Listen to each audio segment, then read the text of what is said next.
Today we conclude Dodger Preview Week by talking about the starting rotation.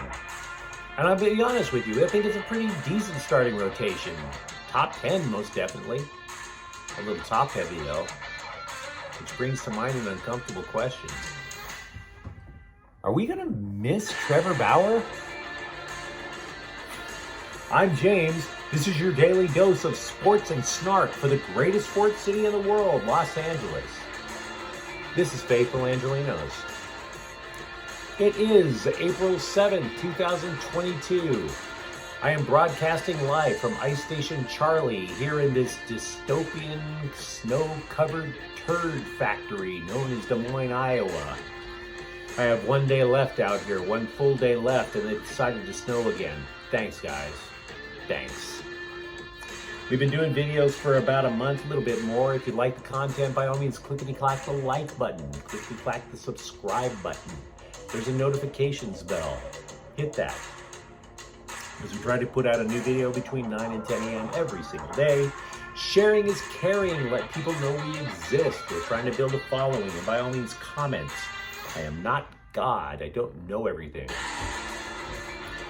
So before we get to the main topic of Dodger baseball, we'll do the news and notes from around LA, starting off with the scoreboard. Last night, the Clippers defeated Phoenix 113-109.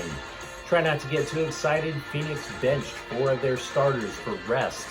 In addition to that, tonight, the Lakers will play the Warriors at 7, and in hockey, the Oilers play the Kings at 7:30. Now, I want to let you know something. We've been putting a lot of notes off to the side because we wanted to do deep dives into a potential world championship team. Okay, I've been a Dodger fan since I was a kid, obviously. But there's also another reason, is that, like, you take the Lakers, for example, I don't want to talk about them.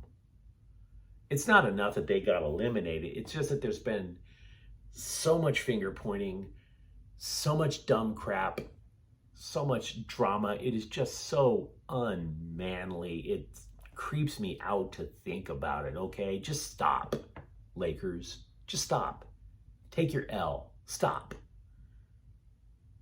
Oh, LeBron James, he's thinking about leaving to play with Steph Curry. I don't care. I don't care.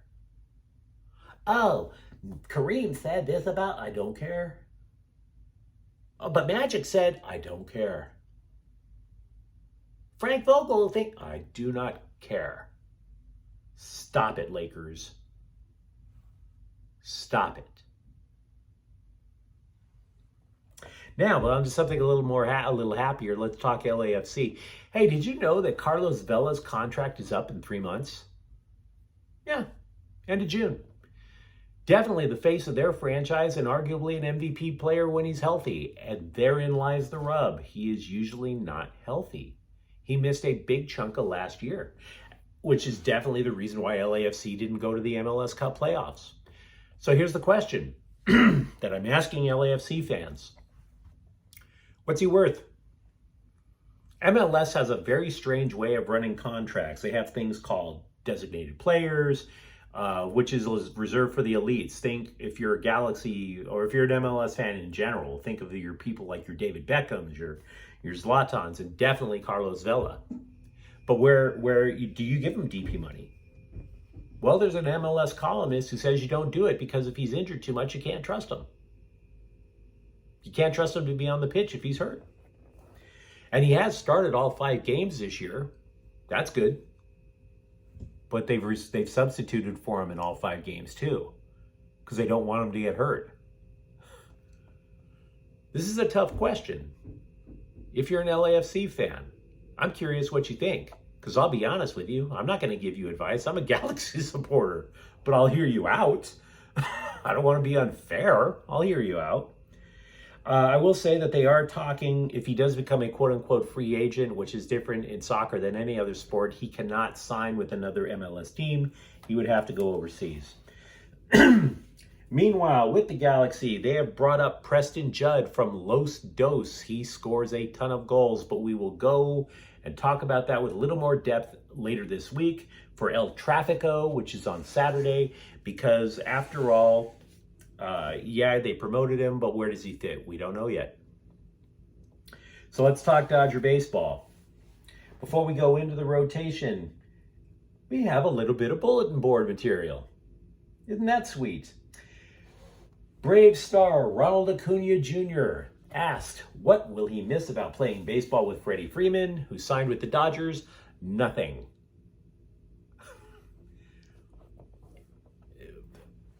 What is it about young people, and I confess I was the same way. What is it about young people that make you think you know everything? Why would you say that? Why would you poke that bear? When I was a young man, I thought going into Iraq was a good idea. I was wrong. Why would you do? What is it about young people that make them think that? Look, his problem with Freddie Freeman is basically along the lines of when I came up to the major leagues. Oh, Freddie Freeman was mean to me. It's called rookie hazing. Everyone goes through it. And you held a grudge like that. And now you're probably going to face the Dodgers in the postseason if you make it, because there's no telling what you're going to get out of the Mets. And if you face the Dodgers, they're going to be locked in. Good job. Good job, Acuna. Pride goeth before a fall. Good Lord. And then, of course, once he realized he made his mistake, right? He did this. Said this on an Instagram thing, and then like people started tweeting about it. And he goes, "I never said this. I never said." Yeah, you did. Yes, you did, player. Good luck in the postseason, bro. Hey, let's talk Dodger pitching. I believe the Dodgers definitely have an upper echelon rotation, definitely top 10. But here's the problem, and I'm probably telling you guys something that you already know. You have a really good top 3 of them. So that brings to mind an uncomfortable question that we have to consider. Now let's break through this, break it down as quickly as possible. Walker Buehler, definitely an ace. He may be definitely one of the top 5 pitchers in the game right now. I would say you put him as high as number 3. Definitely a threat to win the Cy Young. And he's durable, which the Dodgers are going to need now. The Dodgers need that, okay? He did pass 200 innings. He missed no starts. So you're going to get somebody who has a below 3 ERA, who is going to be consistent for you. And he's tough to even make contact on. Did you know the top 4 starters for the Dodgers average way over a strikeout an inning? So not only is it tough to score on them, it's tough to actually make contact. Must be pretty boring to be a defensive player for the Dodgers, a defensive specialist. Second on the list is Julio Arias. I believe he's a top 10 pitcher in the game. I think he is literally at that level where you're saying just below ace. Because there are executives, from what I'm reading in baseball periodicals, executives think he may be in the argument for the best left-hander in the game. He was the only pitcher last year to win 20 games. Yeah, and he too had a sub-3 ERA. After that is where it gets we have a question, which we'll get to in a moment. Your third pitcher is obviously Clayton Kershaw. Remember him? Cooperstown guaranteed, most likely even first ballot Cooperstown guaranteed. This guy's been so amazing. But obviously the question is, will his back hold up? Because over the last few years, he's been injured a lot. He only went 10-8 last year because he missed a big chunk of the year. And if you've ever had back pain, and most of us do, what happens? Well, when one part of your body hurts, you try to overcompensate with the rest. You overcompensate with the rest. Next thing you know, you've got another body part injured, another body part injured, and so on. And after that, you have Tony Gonsolin, who maybe you trust because he does have a decent ERA last year, but he also walks a lot of people. So if you do hit him, you're going to hit him with people on base, and that means they're going to score. And number 5 is Andrew Heaney. Andrew Heaney is really problematic for me. He relied on his fastball. If you waited on his fastball, you were likely to get a hit. You had over a 500 batting average against the guy if you hit on a fastball. So they're trying to teach him a sinker, and he hasn't mastered it. He's getting killed in spring training. So those two guys are keeping them from being truly elite. Because you're not going to get anything from former elite starter David Price. He's gone. He's been injured. He's going to the bullpen. Dustin May was supposed to be a starter. He's out until the All-Star break. He had Tommy John surgery. Tyler Anderson maybe gets spot starts, and now you're looking at the minor leagues. So here's your uncomfortable question. Trevor Bauer is a top 10 pitcher. Let that sink in, because everybody wants to hate on Trevor Bauer because, oh, he's so obnoxious on social media, and oh, he's so this, that, and the other. He is a top 10 pitcher. And I realize he was accused of a sexual assault, and it never went to trial. It was he said, she said. In the eyes of the law, Trevor Bauer is not guilty. Now, he hasn't pitched since July. We all know this because he's put on something called administrative leave. They haven't even decided whether or not they're going to suspend him. The decision on that comes sometime around mid-month. He has a hearing with the commissioner on April 16th. I think they want to suspend him. This is just my guess. And I also think, and I think it's a strong guess, I think he's going to sue if they do. And he may have a case. I'm not a lawyer. I don't know. But let's assume for the moment that the commissioner's like, you know what, there was no court case and we kept you on the sidelines for over half of a year. Anything else is excessive. You should pitch again. Well, now what do you do if you're the Dodgers? Me? I say you put him out there. He's a top 10 pitcher, and we've definitely revered other athletes who were accused of certain things that we would just as soon rather forget. But I'll tell you this much, I'm not saying I know what went on, and I'm not saying I'm happy saying this either.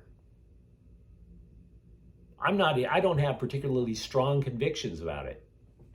You could definitely argue the other way around, and I would concede that you probably have some good points. I'm not saying Trevor Bauer is a good guy. I never met him. I'm just saying he's not guilty. And I'm also saying that the guy is actively trying to say that he was set up. Remember, he was trying to get court records from his accuser so he could try and build an extortion case. He was denied, but he was trying. The strongest statement that I will have, and I don't like any of these statements that I'm making, the strongest statement that I will have about Trevor Bauer, pro Trevor Bauer, is this. We have revered many athletes who have been accused of that and far worse and were not guilty, or in some cases were guilty, and welcomed them back with open arms. The NFL welcomed back Michael Vick. We Laker fans welcome back, and he who was guilty. We Laker fans welcomed Kobe Bryant back. In his case, never went to trial either. Kobe Bryant never even went away. It is uncomfortable. I don't like talking about it, but I think you have to give strong consideration to bring him back. What do you think? Because if he is there, this could be a wrap. And I love world titles. I admit it. If you found today's conversation compelling, by all means, like, comment, and subscribe to the channel. I'm James. Thank you for watching. Quien Corta El Queso Productions is how Faithful Angelenos is produced. Have a great day. See you tomorrow.